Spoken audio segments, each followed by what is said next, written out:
Welcome to USA Global TV and Radio, where our mission is to provide education, entertainment, hope, and inspiration.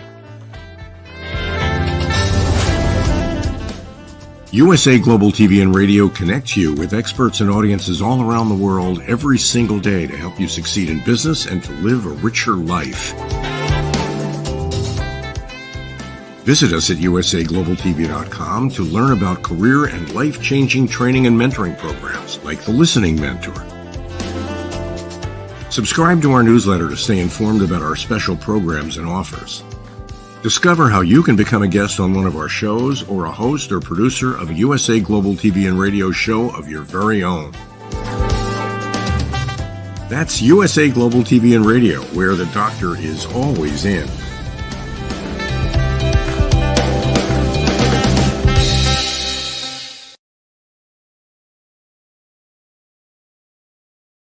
Hello, everyone. Welcome home. Welcome to USA Global TV and Radio. I'm Dr. Jacalyn Kerbeck, and our show today is A Woman's Prerogative. We're going to be talking about how we protect our energy and how we keep the fire engines from ruining the broadcast. We are going to welcome Dr. Madalene Chan, who will join me today for our program. Hello, Dr. Chan. Hello, Dr. Jacalyn. Oh, wow. Well, that was fire. It's going to be a very fiery, passionate episode. Yes, it is. Oh, my goodness. It's super exciting to be here with you today. We already have a comment from Dr. DESZIREE Richardson. Hello, where are you? Come and join us on the program. We'd love to have you. This is our new time for this show. Okay, so Dr. Chan, tell us a little bit about the work that you do as a soul voice awakener.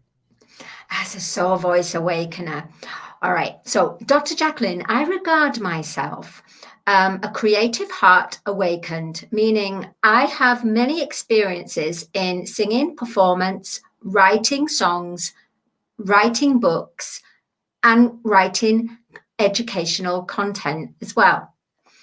And the way I look at it is that life is about not wasting time, but following your heart and applying what you want to do on that day, in that year, in that month.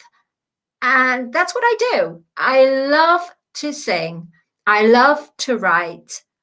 I love to heal. I love to help connect people to their creative heart genius, because I believe when you connect yourself to your creativity, your creative heart, you will in fact express and bring out and perform to the highest potential of who you are as a creative heart. And I don't mean creative heart as in singing and the arts, creative in anything that you do where you apply love. I'm the love doctor. I love that. That's beautiful. And by the way, you were talking about creating and writing, and I just have a selfish plug that our new book came out. Lady Ella. The Ocean Calls and Lady Ella Listens.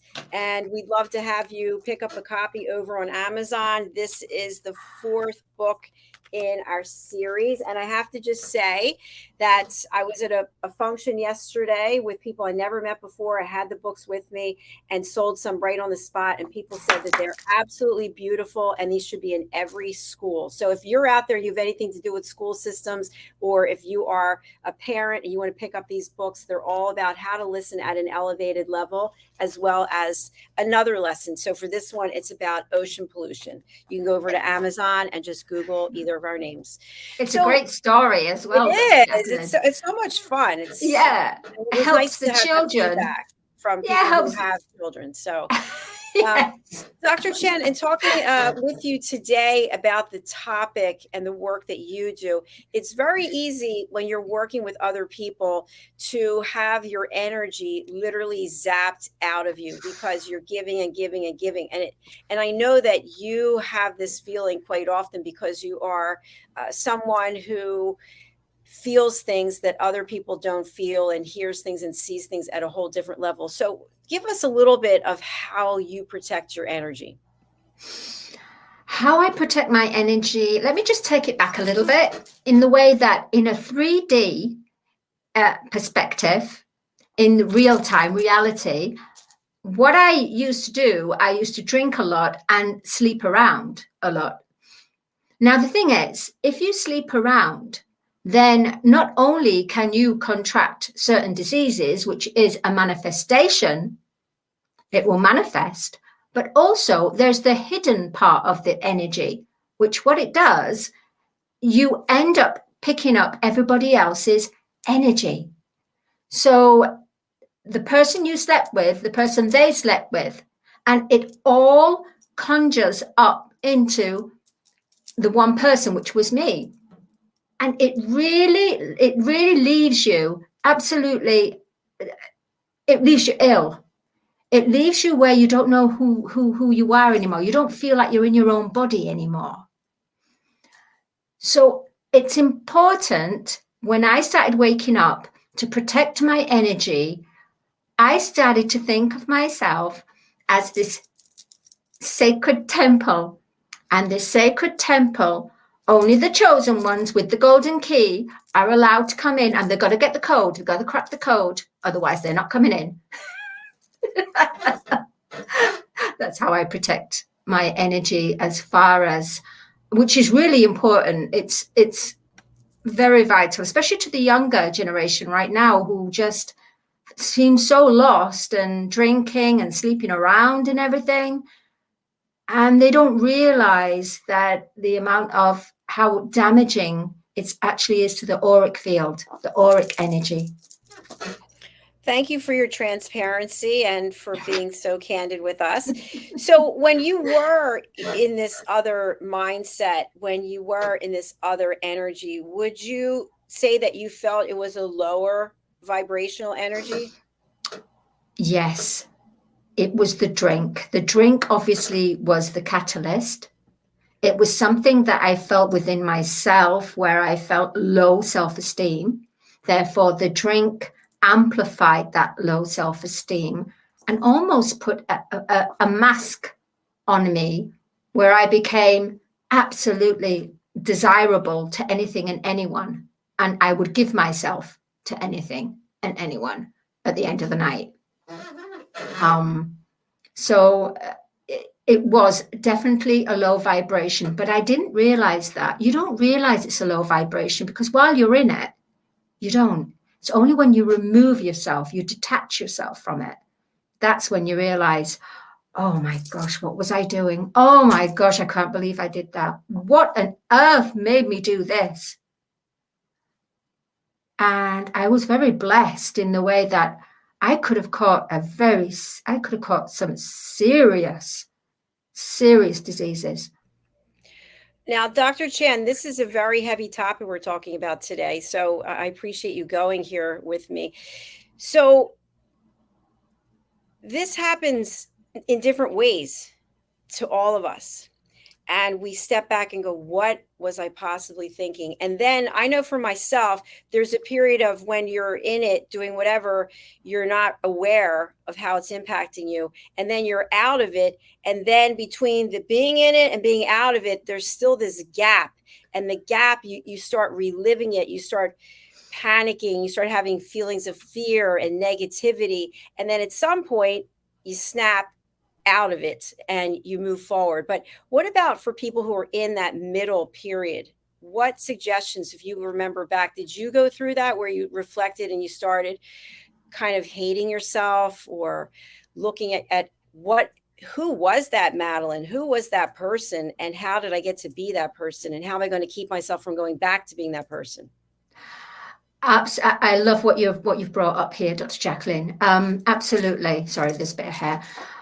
I went through, after doing this kind of life, I went from where I couldn't even look. I looked at myself once in the mirror and I hated what I saw, literally hated. And so I stopped looking in the mirror.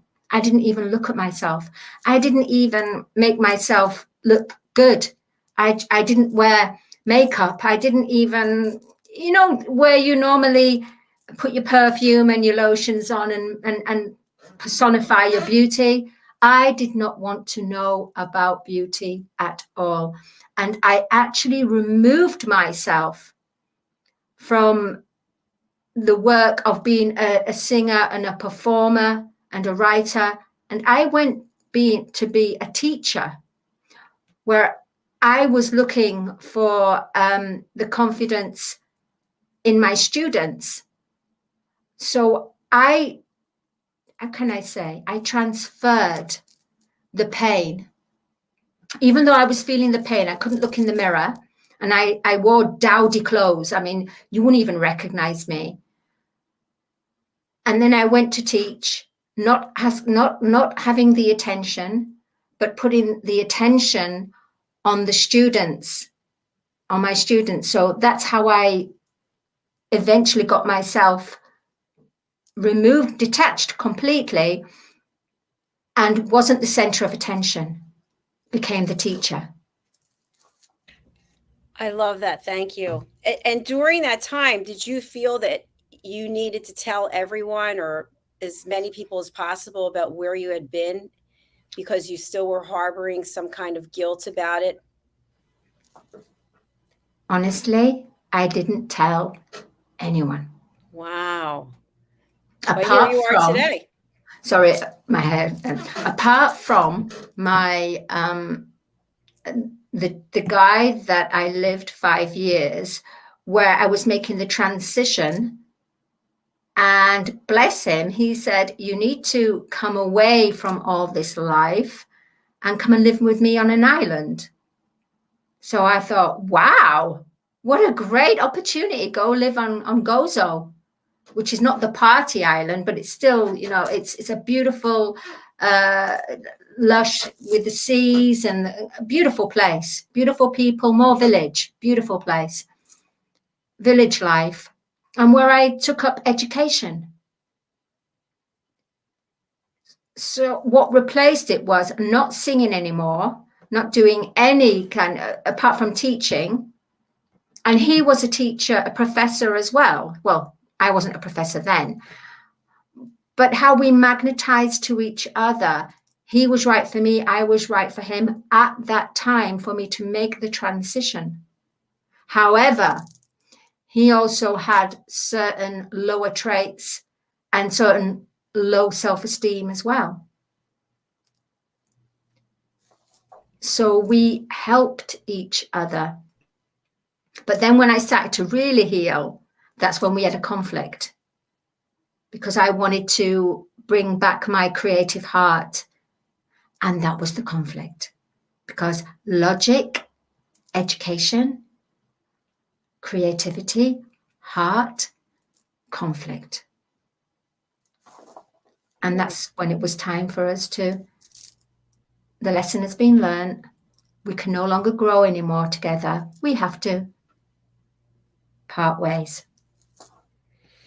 And that's very mature, because sometimes people just, they continue to stay together, and it's like this all the time. And in and out, you know, 3 times we fell out. I went back, he went back to me.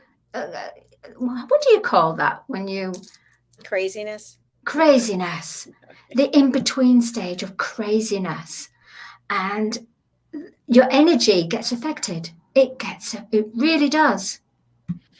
It definitely does. And I think also, to the point of what you just made, which is really important, is that even though you extricated yourself from the situation, you had moved away from the situation, you could have still been imprisoned in your mind and spirit, that even though you weren't there, you were punishing yourself for having been there. I actually did put myself in a prison. I really did, because coming away, detaching from there, then I had to have the healing. And I had to start to become more independent rather than codependent. My problem was I was codependent, and that in itself is not a healthy place to be at. Not healthy in the mind, not healthy as in a 3D, in a day-to-day basis. It's not healthy at all. also there was a lot of hurt. Therefore, I had to, that time coming away, we both hurt each other. It doesn't take just one person. That's the thing here. People have got to realize it doesn't just take that one person that hits out and hurts someone. There's something within that other person that actually magnetized it as well. Therefore, there was a lesson for both to learn.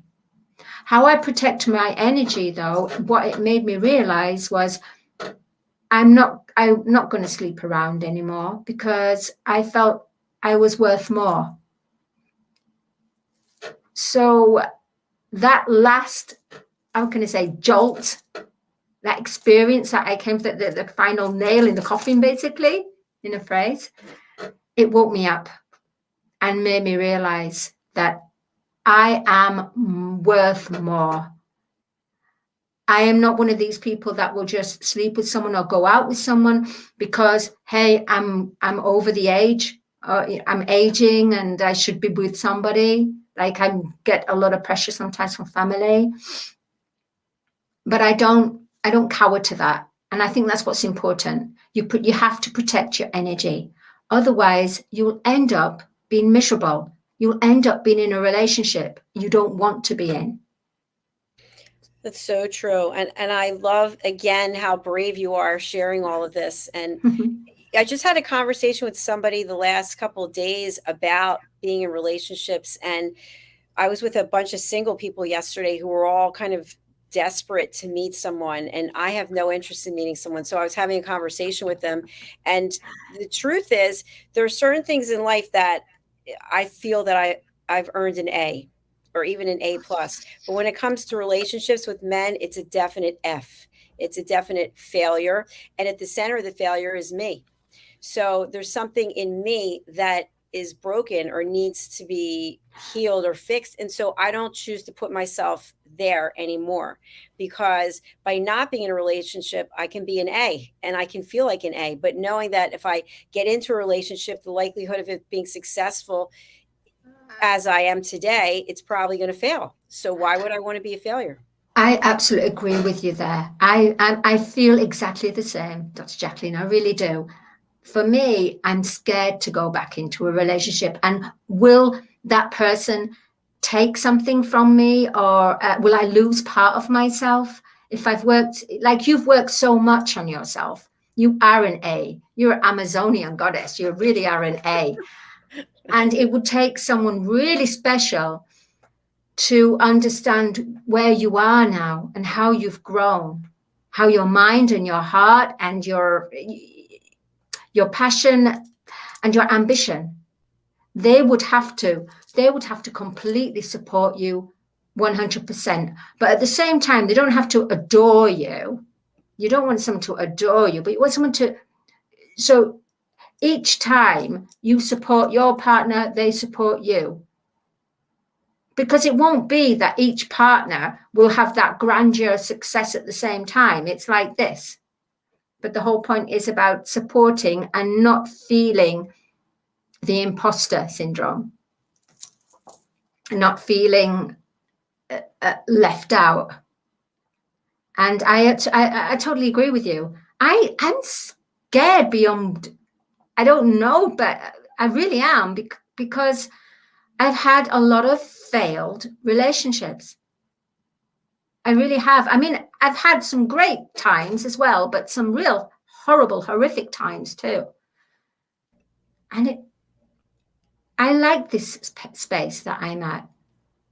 And sometimes I think, do you ever think, Dr. Jacalyn, it would be nice to have someone? Have you thought about that? Like, just like even a thought? I could share this, actually. I saw some people holding hands when I went out for a walk, and different couples holding hands. And I always love to hold hands. And that is something that I miss. But I also know that with the amount of time that I spend working, 80 to 90 hours, and then the time I'm working out and the time with my mother, there's really nothing left. And so I'd have to change something to make room for someone. And I think that's the part when you mentioned fear. I'm not afraid. I just am not interested. And I'm just not interested because in order to have a relationship, you have to really commit to it. And you have to put your time and your heart and where I am now, where I want to go, I just don't see there being any room for anyone who could accept me as I am, because most of us, we want attention. We want somebody to pay attention to us. And I don't have that time. And I'm not making that up. I'm not making excuses, because many times people say, oh, I can't do X, Y, Z. I can't work on myself. I'm always working on myself. But in terms of letting somebody else in when I've already been an F, I don't think so. Oh, it's an interesting point that you bring up there.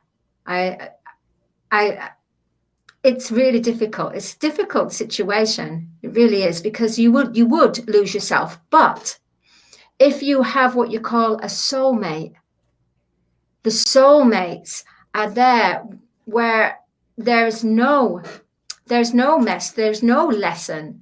It's just living in the now and having this childlike essence, and then experiencing things together, traveling, supporting, loving. So we have karmic relationship and we have soulmate. And I believe all of my relationships up till now have been karmic. I think sometimes you meet someone that's a soulmate, not necessarily a relationship. Well, relationship, but not romantic. That's a soulmate too. But as far as romantic, for me, is karmic. How about you, Dr. Jacalyn? What do you think that you've experienced? I think you can have a soulmate and the timing is just not right. Or you may never have a soulmate. And I think there are a lot of, if you think about the relationships you've had, and I think about the relationships I've had, some people have been with the same person for their whole life, or they've been with two people in their whole life.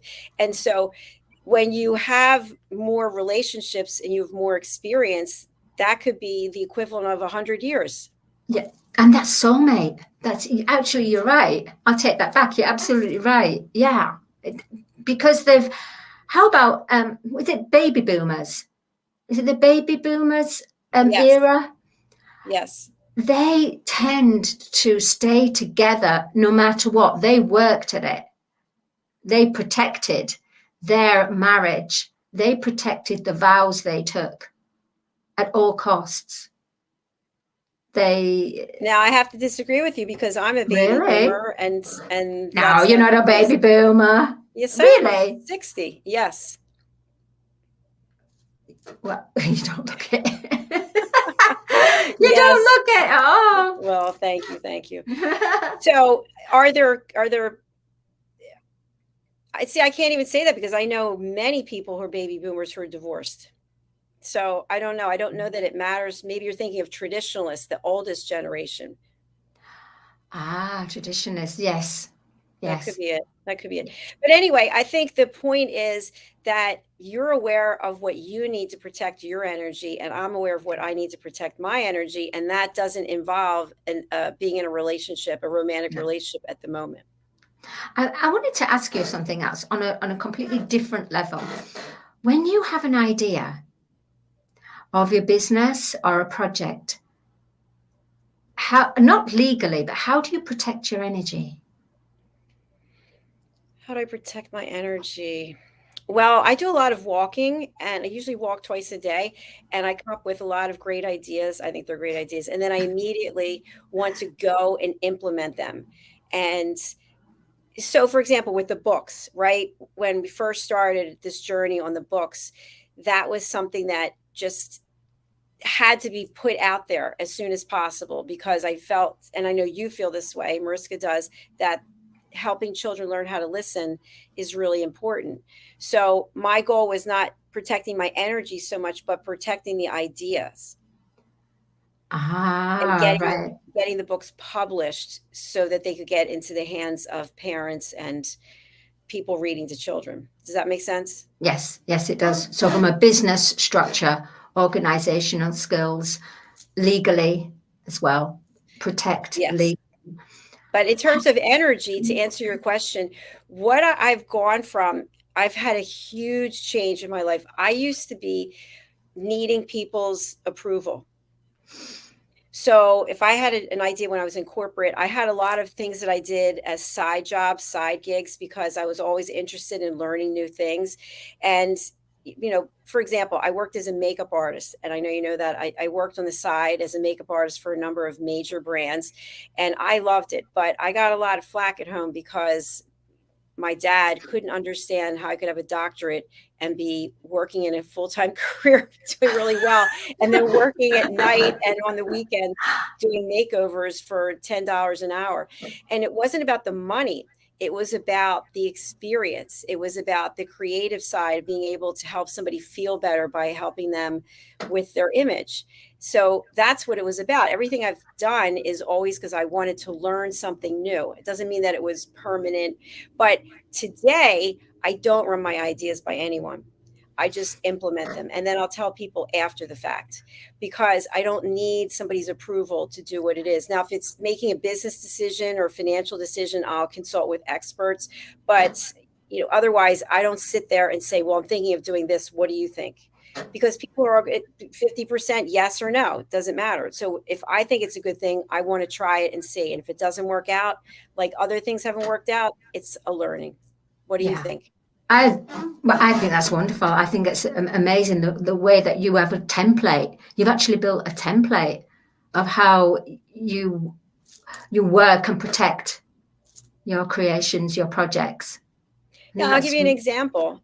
So you took Dr. Sadi Rajput's course, yes, which was about eliminating negative thoughts and eliminating brain fog. I think it was a great course. It was 2 hours and 12 minutes. And I spent, what's today? I spent Saturday 8 hours sitting here, literally editing it from 2 hours and 12 minutes down to an hour 30. And then I wanted to put it up on Thinkific. So that was an entire day that I spent. And I didn't say, hey, what do you think about it? I just thought, you know what, this course content is something that everybody should be able to access. And until I can get it in some kind of consumable form, it's just going to stay as a recording. So therefore I did it. I got it up there, and now it's available. Woo! And it is an amazing course. But you see that the energy that went into that, I just made a commitment and said, okay, it's a holiday weekend. It's sunny. It's beautiful. I don't care. This is something where I need to put my energy into it and get it done. But you love editing. You love what you do. If you didn't love what you do, you'd be easily distracted. That's probably true. By the way, editing is a pain in the neck. I tried to do a course on it. Oh, it's me. It did my Caroline has just joined us. Ah, yes. Yes. Let's welcome her. Caroline HEWARD, the Harley Street stress expert, one of our full-time panelists, is now joining us on how I protect my energy. Welcome, Caroline. Hello. Hey. Hello. Lovely to see you. We're chatting today about energy. And I know that you know all about energy work as well. Why don't you share with the audience about the work that you do to help people bust their stress? Okay, go ahead.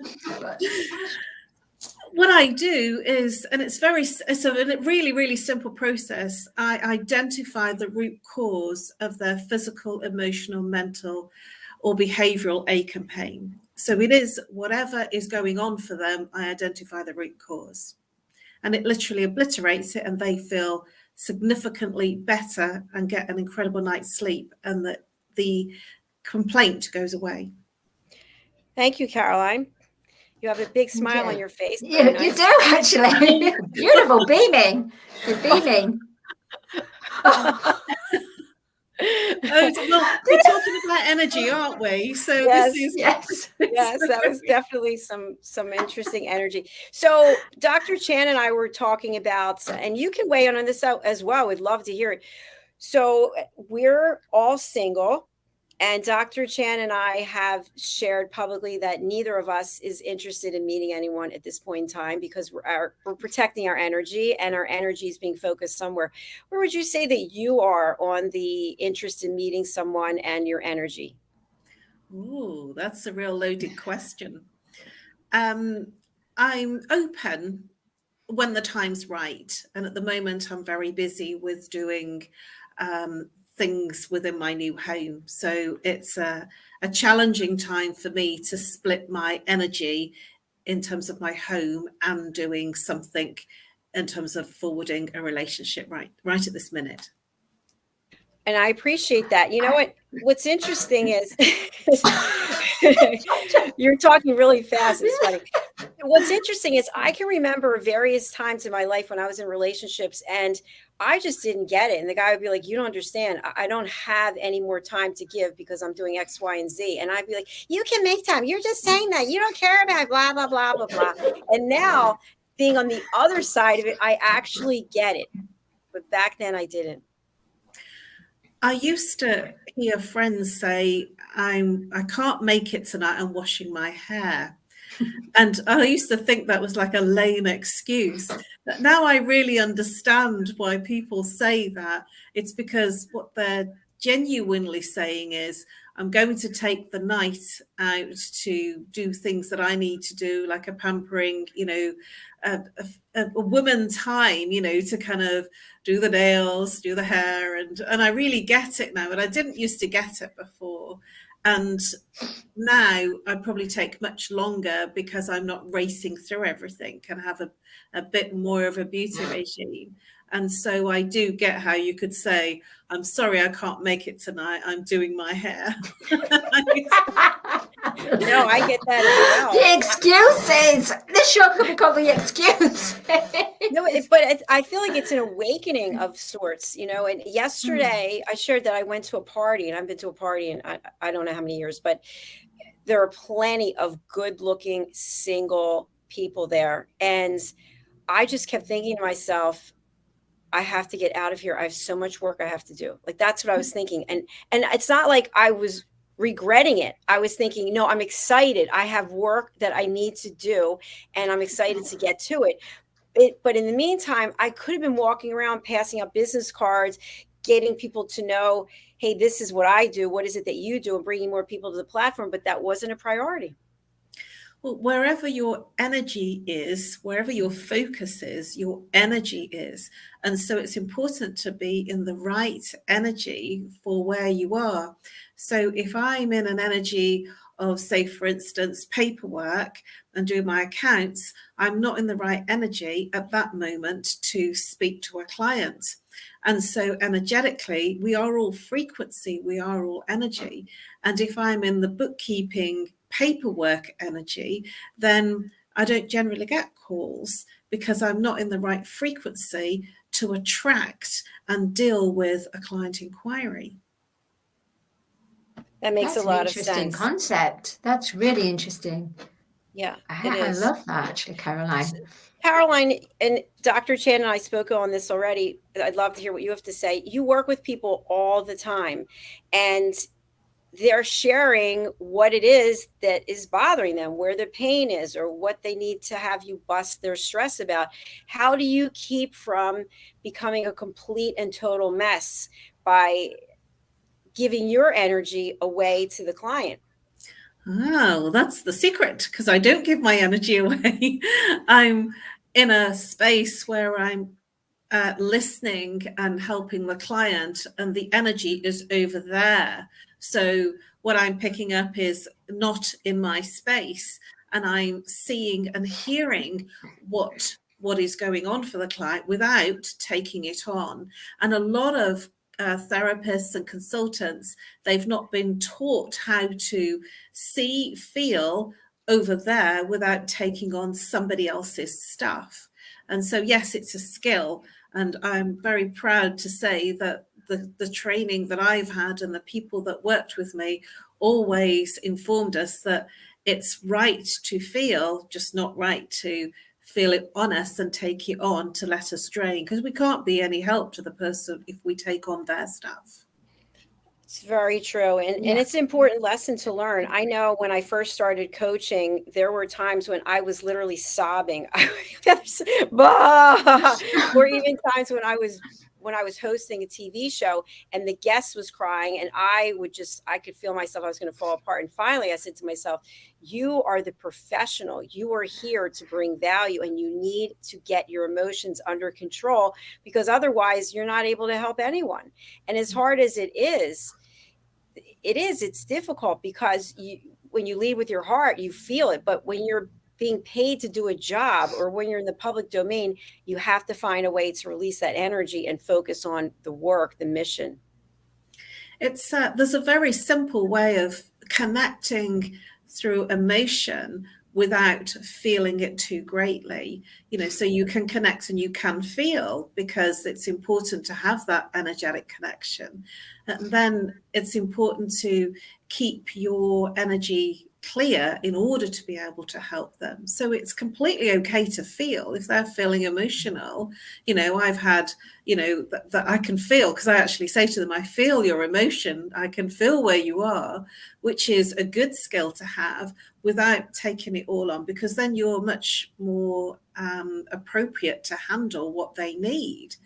And then you're giving them permission for them to feel what comes up for them, for their release. If the other way around it is, if you become too empathic, you're not sure whether you're taking on their stuff and then depriving them of their own personal release so that they can get rid of the issue that they want to get rid of. It's no good you taking it on and then getting rid of it for them, because they won't know what to do next time. That's true. That's true. The lesson is not learned, is it? Yes. Oh, sorry, I didn't hear you speak. I was going to say, you feel a lot of energy, and a lot of things that happen affect you. Can you talk a little bit more about that? Yes. Yeah. Did you say Dr. Chan or Caroline? Yeah, that's right, Dr. Chan. Caroline. For me, I feel if people, there is a low density about someone, they don't even have to talk. I just sense it. It's just a feeling of sensing. So what's important is every day, every morning before I step out of the door, I have to protect myself. And whether I ask the angels to bring angels for protection to protect me, or I ask Archangel Michael to come and protect me, because I'm spiritual. Another way is I imagine of a golden light around me. And in the golden light, I put on these really fantastic clothes. So even though I put on my physical clothes, I have the unseen clothes. And it might be a dress, it might be trousers or a blouse, but I make sure that I dress in this as protection, and then I get dressed. So I know that when I'm outside, the energy that is thrown at me, where they throw like arrows, I imagine arrows being thrown and they bounce off me. But if I'm having a particularly low day, my energy, my guard is down, that's it. That's when I feel it's as if I've been hit by so many, I feel so heavier and tired and lethargic. And that's because I've taken on too much people's energies. But if you do a protection, then it just bounces off. And I've had to do that because I've been in extreme situations in my past, working in the underground, working in working around people that I would say live a crime life, living in crime. The underground of women that sleep around, but as a business. Drugs, all this, drug barons, drugs. When you're around all this, you really, that's the biggest test and the biggest lesson so that when you go and meet these other people that are not as heavy a vibration as what they are, more lighter, you're able to deal with it. Wow. And by the way, Caroline, Dr. Chan shared a lot of heavy things that she's been through in her life earlier in the show. But as a therapist, as an expert, what would you say to Dr. Chan? That's very difficult. And I really hear what you're saying. And it is around, we can't escape it. There are those kinds of heavy energy and people doing, you know, things that are not great for themselves or their bodies. And I don't pass judgment. I just actually hear what you're saying, that, you know, we're all here in a human physical healing journey, whatever our journey does and takes us to. So don't make any judgment. I'm there to help. And it's very difficult and very challenging when you're in that environment with people. And you're talking about putting a sort of a suit on. Yes, that was one of the things that I was trained to do. And to be honest with you, I've kind of stopped doing that, because if I feel that everything is clear, then everything is clear, because thought is energy, and whatever we think we create. So I had all sorts of, you know, very big convoluted practices about getting into an egg, you know, and putting myself a suit of armor, you know, all sorts of, you know, a golden suit and all sorts of things. And I just, oh gosh, this is hard work, you know, because I'd have to remember so many things to do. And now I trust that I'm not working with my own energy, that things come through me and out of me. And I'm actually working with the universal energy and Mother Earth energy and bringing it up to work with people. And I trust that I'm being used as a vessel to help people, rather than feeling that it's me specifically, that everything's coming from me, from the ego. I actually open myself to be the vessel to be helping people. And I suppose from my perspective, then I'm not thinking that I have to put a suit of armor on. I'm not thinking that I have to do some of these things. And so a lot of those dark energetic activities generally kind of, you know, they sort of pass me by. You know, they might be there, but it's like sort of they don't sink, you know, they sort of go like this. So I don't tend to get into it. It is there. I just don't get attracted or get into the dramas of that dark energy. And it's because of the way that I live that I manage to skirt around it and help the ones that need help in the time that I do. I agree with you there, Caroline, but I also agree that everyone has a different, like, soul contract. And for me, I'm there to help trigger these darker energies so they come up to the surface for them to be cleansed, purified, and released. And that's exactly what I was saying. We have different journeys. Yeah. You know, and my journey really has been healing, helping people with what I've suffered with, which is corporate stress and bereavement and relationship issues, intimacy issues. And we are what I feel that we become the vehicle of what we've healed ourselves for others. And so it's very difficult for me to talk about things that I haven't actually experienced myself or be able to help somebody with. So it would be very difficult for me to help somebody with an alcoholic problem or a drug problem per se, because it's not where I've been, and it's not really where I've been around enough to understand. I've lived in environments where it's kind of the effect, but not actually in the environment of the taking. And we all have our own personal journeys of what we can actually help with. And so mine has been more stress, depression, anxiety, which is probably the softer stuff, to be honest. You know, and you're there for the much heavier stuff. So you're having to use all these angelic guardians because of going into that very dark realm. Thank you, Caroline. I really, honestly, your heart just spoke out when you were speaking those words. Your transparency just honestly really touched my heart. Beautiful. Thank you. It was. Thank you. Yeah, one thing I'm going to close with, our next show is coming up, but what I found that's helped me, and I really wasn't even aware of it, was prior to, I guess, 2 years ago, everything, all my thoughts would be kind of convoluted and they'd always be there. And now when I make a decision, it goes into a box and that's it. I don't go back to the box. And that I think is more about what men typically do, based on a show that I saw about a man's brain. They have compartments for everything. And that's pretty much what I do. And that's how I keep my peace and my sense of moving forward, because I'm not going to go back and revisit. Whether it's the right decision or not, that's the decision. So Dr. Jacalyn, you close the door. You close it.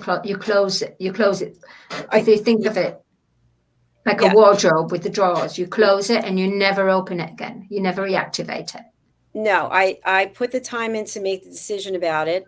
I keep the emotion out of it, because I used to make everything was based on emotions and feelings of inferiority. It was like lower based feelings that would drive the decisions. And now I separate that and I put the time in, I think about it. Okay, this is what it's going to be. I don't know the steps along the way to get to it, but I've made the decision, closed. It is masculine to do that, and it's very good. And it means that you're focused on the decision and making a decision in terms of the right thing, looking at all the aspects of it. And it's called, I would call that being source energy over your decisions. And a decision is essentially when we decide to do something, then it happens. But if we're going backwards and forwards and having the conversation of something that we decided on 2 weeks previously and changing our minds, then that energy is backwards and forwards. So it causes a distraction and then nothing gets done. And so what you're describing is you've looked at all the aspects of making that decision. You've made a decision, taking the emotion out, which is beautiful, because when you take out the emotion, then you're not being swayed by what's right or wrong, or my heart says this and my brain says that, or when you're not doing that work in different parts, then you can go forward saying, I made a decision to sell up and move, and when I made that decision, everything collided to make that happen. But it wouldn't have done if I was going backwards and forwards saying, I'm not sure, I want to stay in London, or I like my lifestyle. And I think that was where it probably was for 2 years, because I was a bit attached to my lifestyle in London and my friends. And then when I let go, everything seemed to move, and I found the property and everything became in alignment with my decision. I was going to say, if I can just add a little bit onto that, Dr. Jacalyn, I also believe you put in your feminine energy, because the feminine energy nurtures. Therefore, you had to nurture a part of you to protect yourself, not to go there. It could be. So it was a fine balance between both. Yeah, that could be. Maybe I'll start the juggling I'm supposed to be doing. That's it. I got to do that. I did do it one day. It wasn't very good. But we have to close out because Mr. Roland is waiting for us for It's Your Healthy Lifestyle. So I'm going to spotlight each of you, and please let people know. Remember, what gets repeated, is what gets remembered. I can't even talk. Repeated gets remembered. What are the services you provide, and how can people reach out to you? Dr. Cham. I am a Creative Heart Awakener, and at the same time, I will help you. Anyone that comes to me that wants to have a better way of life through their creativity and connect to their creative genius and change their life. That's what I'm here for. You might not like it. Touch with you. Oh, MadaleneCarolChan@gmail.com. MADALENE. Carol CAROLCHAN@gmail.com. That's how you can get in contact. And the information's in the comments as well. Yeah. Caroline, you're the Harley Street stress expert.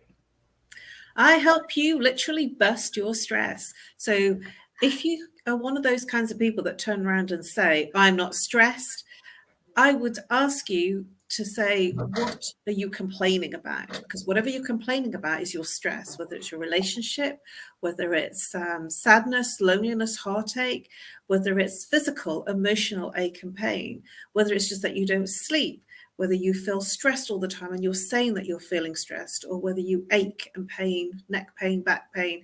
That is what stress, that's how it's manifesting in your body. And I literally help you through an extremely simple process, bust your stress in a very, very short, timely process where you will feel an incredible level of release from the pain, whether it's physical, emotional, mental, and you will get an incredible night's sleep. You can reach me on nomorestress@live.co.uk or call on +44 if you're international, 0 if you're local, 7523 120 189. I look forward to helping you bust your stress with a free 30-minute consultation. I cannot wait to hear that Songs for You has now produced a song called Bust Your Stress. I'm waiting for this day for you two to get together and get it done. So, Dr. Chen, you're on mute.